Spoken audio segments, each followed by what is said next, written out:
we wanted to do something special for Lindsay's birthday. She turned 30 just as the COVID lockdown came into effect, so we missed the big one. So when the stars finally aligned and our calendars synced up, we decided we were going to get her something special. A girls' night out, for the first time in years. Lindsay always had a bit of a dark streak. Her birthday is just 1 week before Halloween, so by then everything is pumpkin flavoured and covered in plastic spiderwebs. Spooky things were just part of her aesthetic, and even as a mother of 2, we'd still see her sporting a skull necklace or pentagram earrings every now and then. But we were running out of time. We couldn't decide what to do. Some of us could set aside the whole weekend, others had to work or be home by midnight. It was getting difficult to settle on a single thing that would fit everyone. That is, until Aggie found something that was just perfect. An escape room. We all met up on a Saturday. It was me, Dawn, Aggie and Lindsay.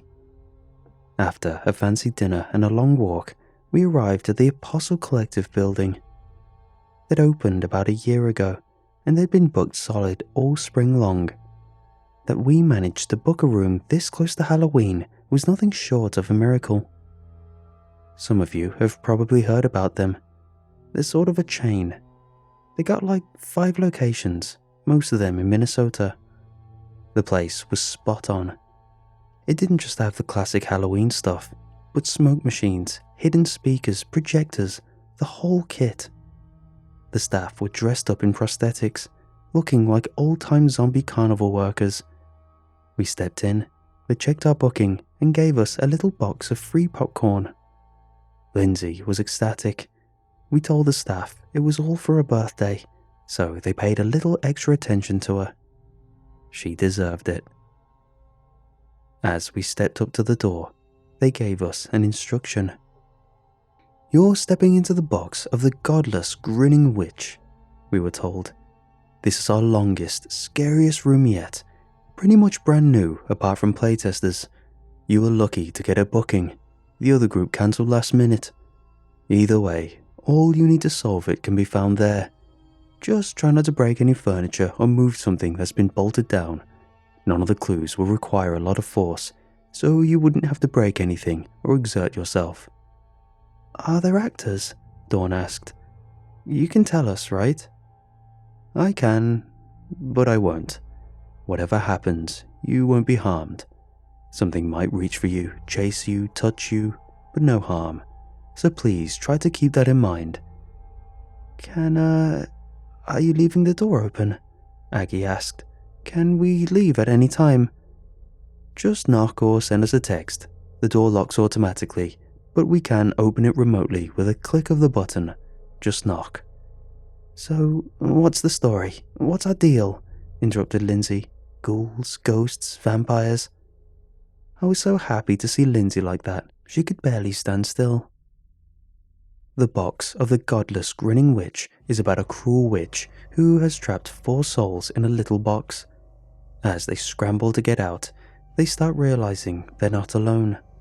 The souls have to find a way out while avoiding the monstrous beings trapped in there with them. There were no more hints, and part of the experience was going into it knowing just 2 things. We had been captured, and we weren't alone.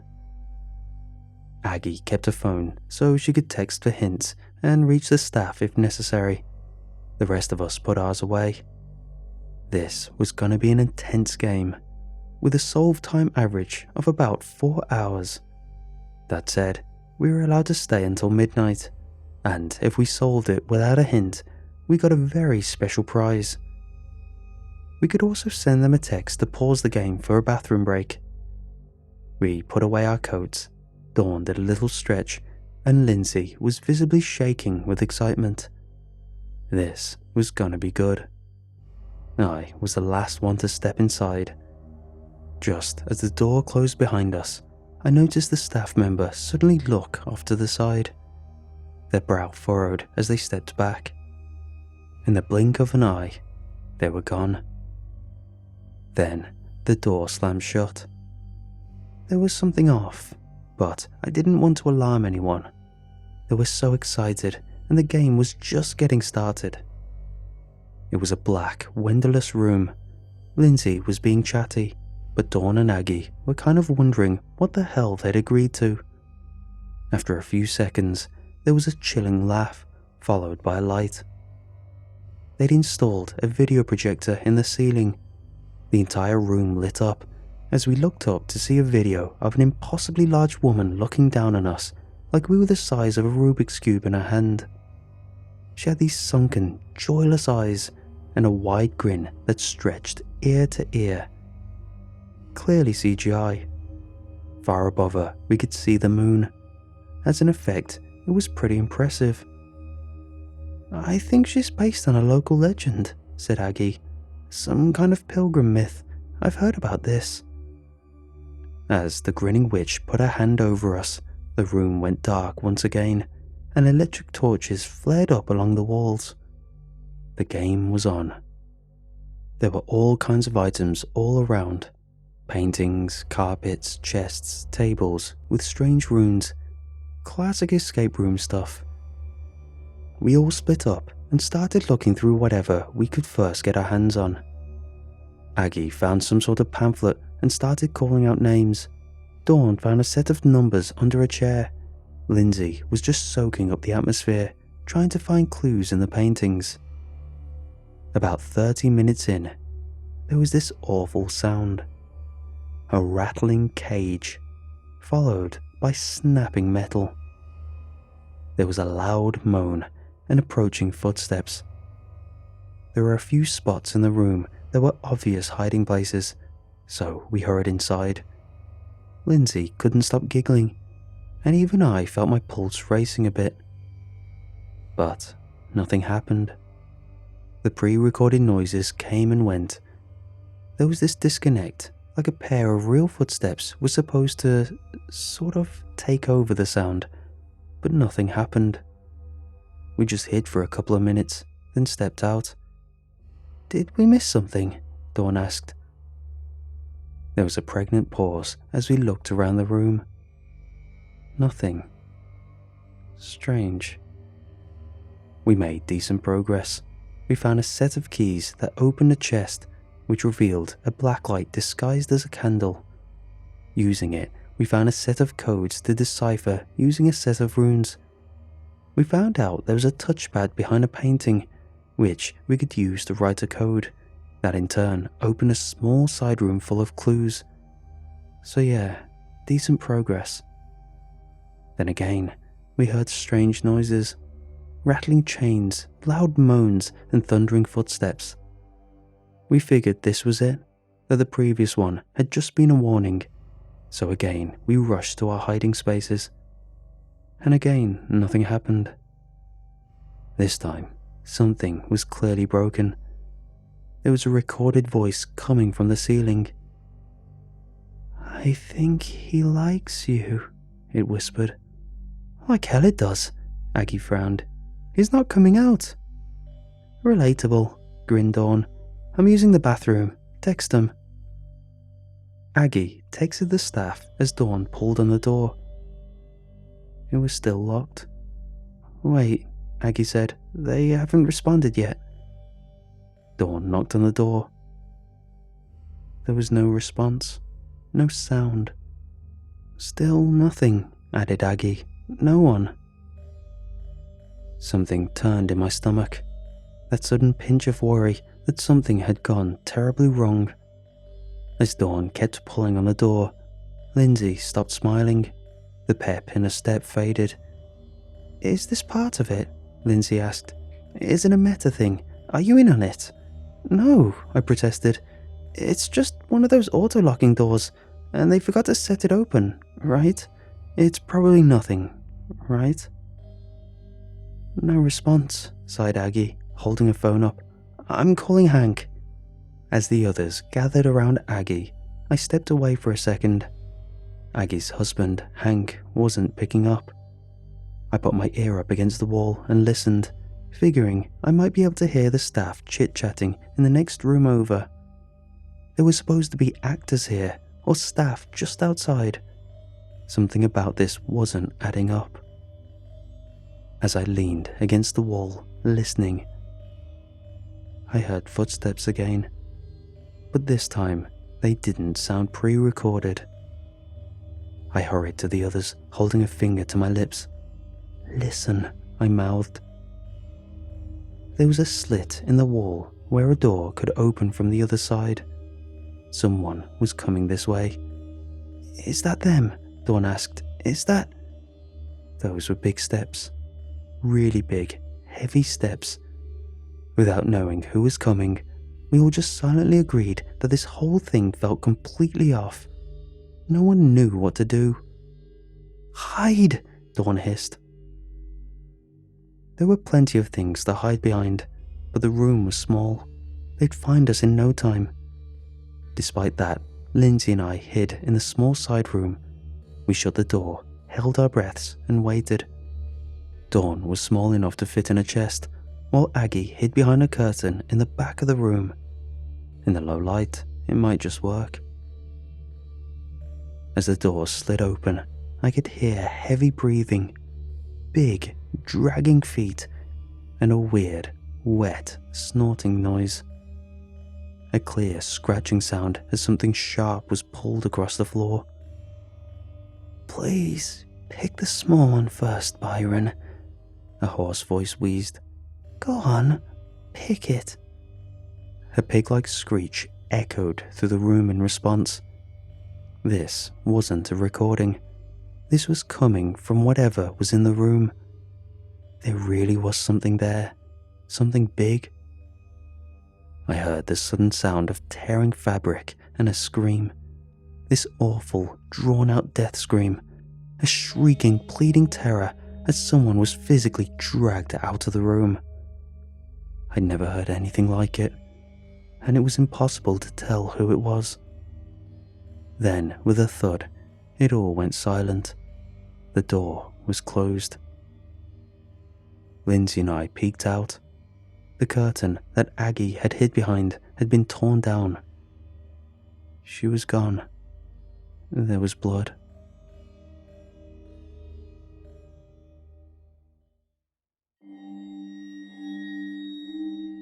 We found Dawn curled up in a chest, shivering. She couldn't make eye contact. When we tried to snap her out of it, she just screamed and clawed at us. Her eyes were wild, and she was barely breathing. "Did you see anything?" Lindsay whispered. What was it?" Dawn just shook her head. I could see there was a crack in the wooden chest. She might have been able to see something. We just weren't getting through to her. "I'm not waiting for that thing to come back," Lindsay said. "Help me get the lights."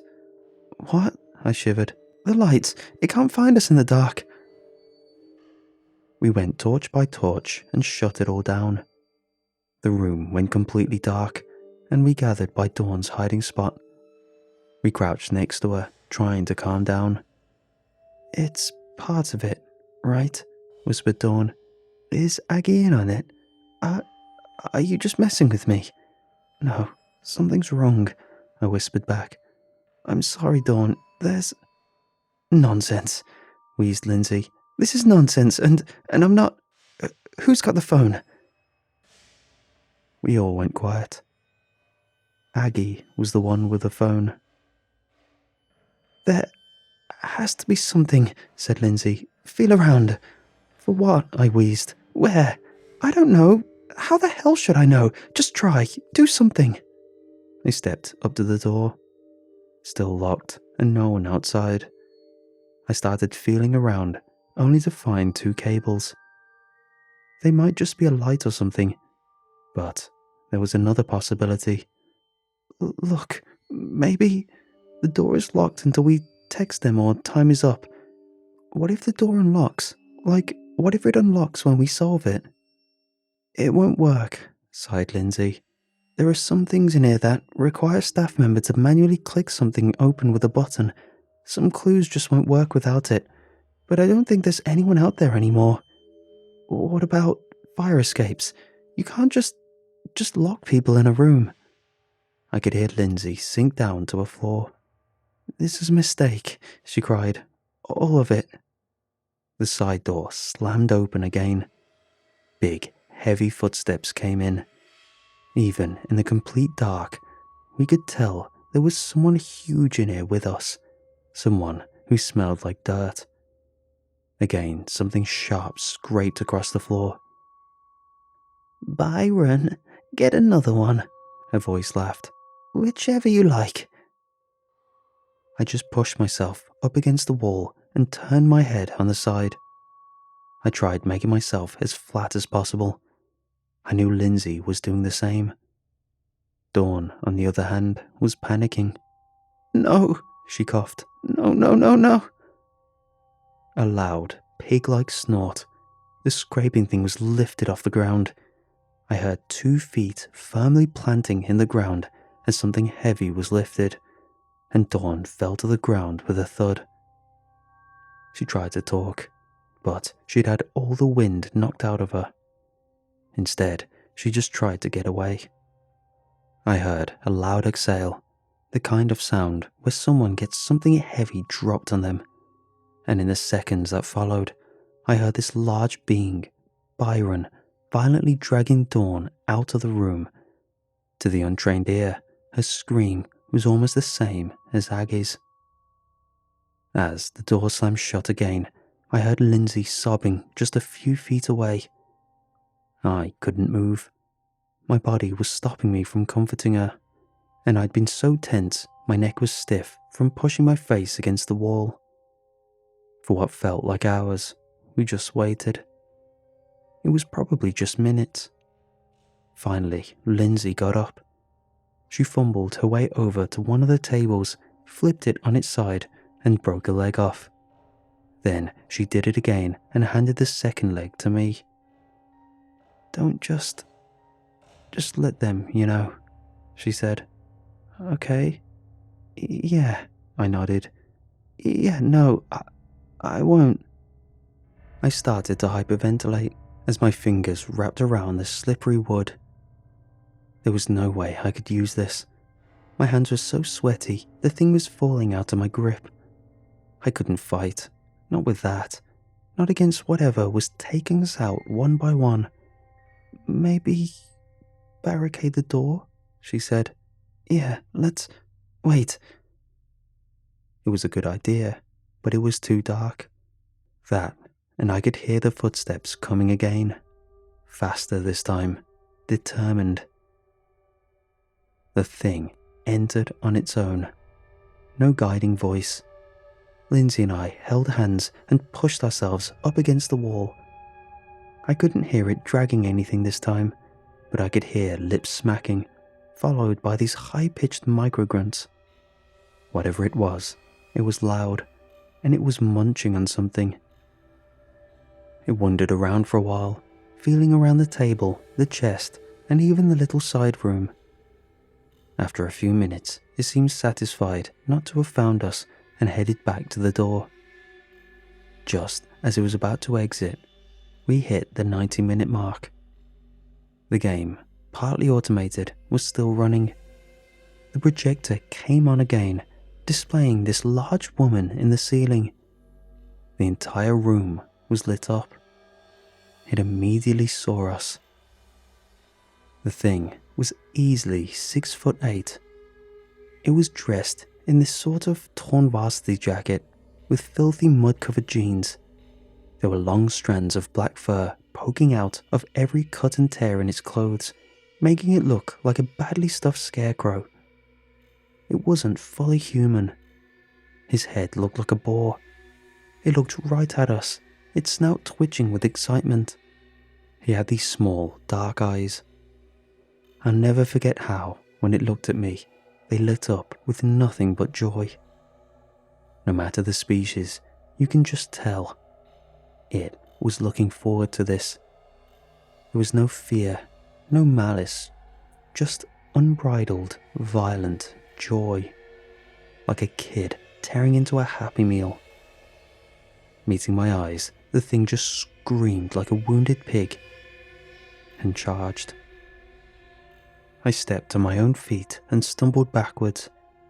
Hadn't it been for Lindsay still holding my hand, I would have gone down like a sack of flour. Instead, I barely stayed on my feet as we rushed to the other side of the room. "Still down there, playthings," the recording in the ceiling spoke. "Will you not give up?" As the video played above us, the light in the room shifted.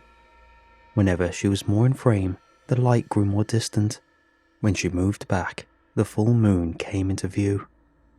"He'll get you, playthings," the narration continued. "It is so futile." There was blood on his jacket. Fresh blood.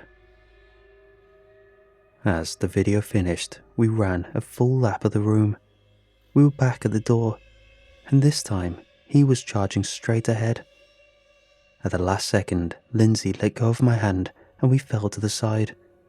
The boar man ran straight into the door.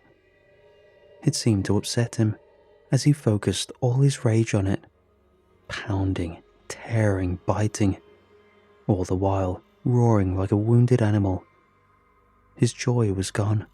This was frustration, hunger. It didn't take him long to break the door open, and as light flooded in, he turned to look down the hall.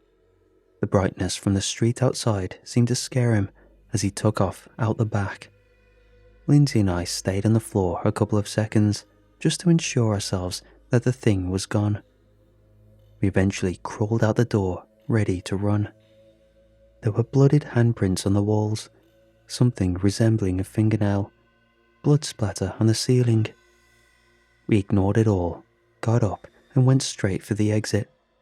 Come on.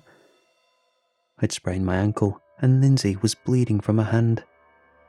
We were about 40 feet from the door when we heard that voice again, the voice that had guided the boar man.